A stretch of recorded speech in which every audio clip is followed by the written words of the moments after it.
everybody doing? My name is Michelle, or to some of you, Aunt Michelle. Now you know that. Anyway, this is so great to see a live audience. I've been doing Zoom comedy for the last 2 years, and actually I learned a lot. I've learned how to relax, although I'm sweating now, and I learned how to bomb. Because on Zoom comedy, everyone's muted. So you just assume you're funny and keep on going. But this is live comedy. And in live comedy, the audience makes the show. And so far, you've been a great audience. We'll see. I've done the same jokes on the same stage on the same night with a different crowd, and the more you laugh, the better the show. So if this show sucks, it's your fault, not ours. So, Passover just ended, and a happy Passover to anyone who cares. And so I'm Jewish, but I haven't dated a lot of Jewish men, and I don't really know why. But I was dating a guy from high school, that's from my high school, not Indian high school. I never sleep with anybody I could have given birth to. But I didn't know he was Jewish. First of all, he was a great athlete. I don't know if there's any Jews here that'll get offended by this, but and he was extremely handy, all around the house and in bed. He could fix almost anything. Yeah. And he belonged to a union, which when I was growing up, Jews didn't do unions.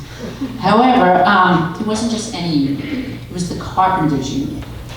A Jewish carpenter. Jesus, where have I heard that before? That explains the God complex. But after I didn't hear from him for 3 days, I knew it was over. Although, he did call me a couple of days later and told me that he was behind a rock or a cave or something like that. But like most Jews, I didn't believe him. So, has anybody heard about the Pope who now said if you have a pet instead of children, it's a sin? Yeah, right? He said that. Look it up in the New York Times, or Google it now. The only thing I can say is thank God I'm not Catholic. 2 abortions and a dog, I'm going right to Okay, I'm joking. I don't have a dog. No, that's a lie too, I have a dog. And her name is Latte. People have gotten crazy with their dogs lately. I think Troy mentioned the carriage. Well, I have a friend who just had a baby who carries his newborn on his chest in his snuggly while he pushes his dog in the $500 carriage. He's got a poop bag in one hand and a diaper bag in the other. Crazy, right? At least he hasn't hired a nanny yet, for the dog, right? And then I saw a dog wearing a mink coat. Now that's a real conundrum for PETA. Who are they going to throw the paint at? But that's not me. I treat my dog like a dog. No carriages for Latte, She is getting a little bit older, so she has some medical issues, but her ophthalmologist says, as long as we give her the drops twice a day, every day, for $100 a month, we can put off the cataract surgery. She's a dog. And then her periodontist says she probably need dental implants in a month or so she can still eat. But I said, dental implants? She's a dog, just a dog, and they take 4 months, so no dental implants for my dog. Because she's a dog and I treat her like a dog. So I am going for an echocardiogram next week. Yeah, I have a little heart murmur.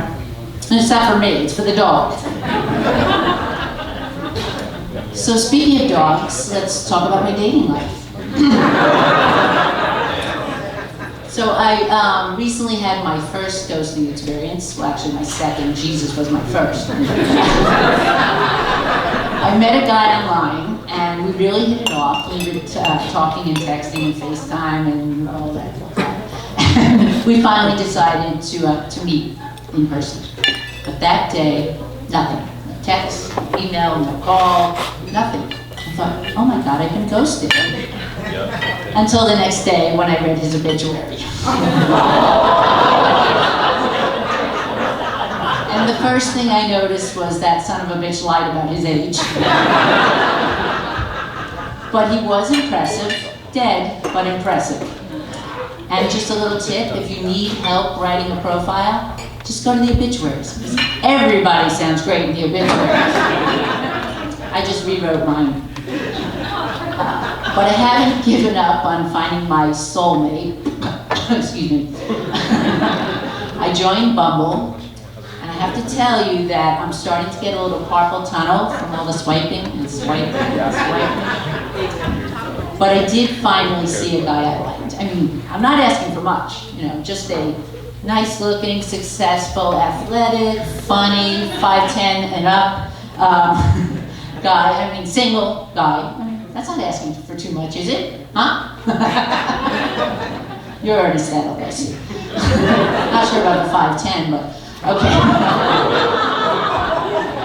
Anyway, I finally did see someone I liked. Peter.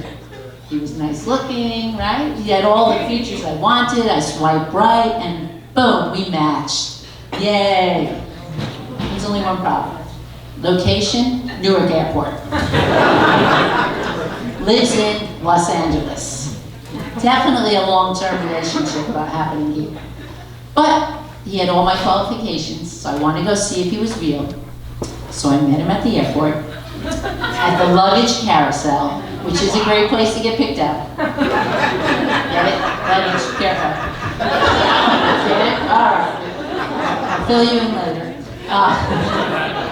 And I have to tell you that the 2 hours that I spent with Peter in the airport lounge the airport lounge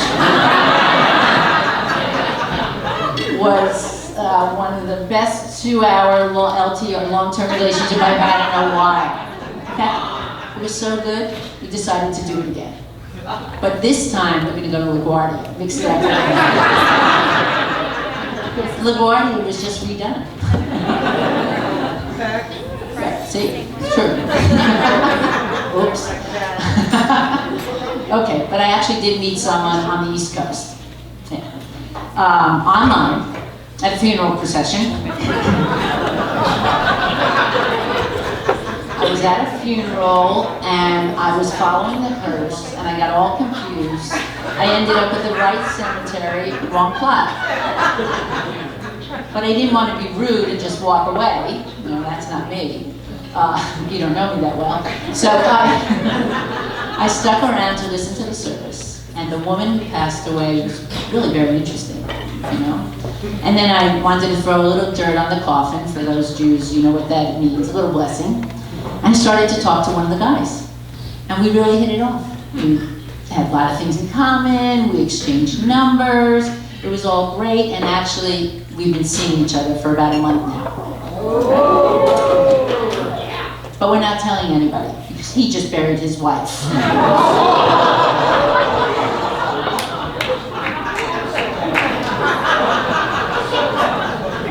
Okay, so it looks like I'm getting some sort of light. I'm not sure what light that means, but I'm also getting a text from Peter, who's arriving in 3 hours at Kennedy Airport.